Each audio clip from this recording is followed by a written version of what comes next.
On va retrouver notre envoyée spéciale en Ukraine, Hélène Bonnet. Des températures négatives, Hélène, je crois que ça se voit. Et Lydie est allée vérifier, en effet, il fait quasiment -8 sur place. Vous vous êtes rendue avec Charlotte Lefettet derrière la caméra sur le front sud. Vous avez suivi de l'intérieur une opération d'artillerie. Où en est la situation là-bas, Hélène? Racontez-nous.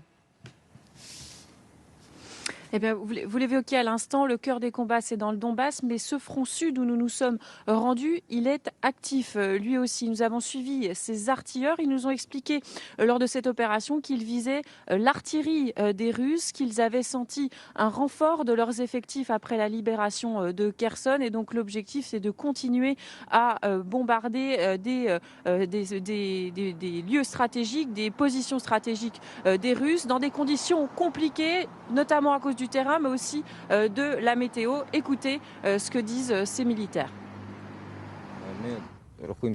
Nous sommes à découvert et c'est très difficile de cacher nos équipements. Il n'y a pas de végétation, pas de nuages. L'ennemi peut nous voir.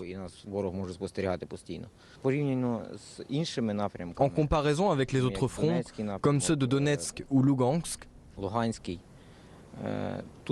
il y a moins de pression par ici. Mais ils essaient quand même d'avancer. Ils ont de nombreuses pertes et n'y parviennent pas.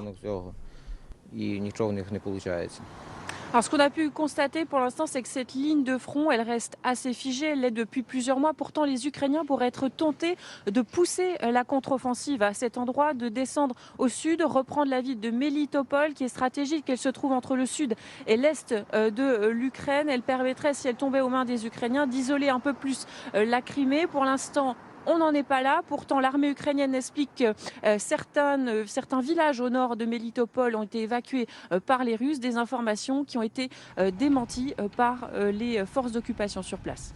Merci Hélène Bonnet. Allez vous mettre au chaud avec Charlotte Lefettet qui est derrière la caméra.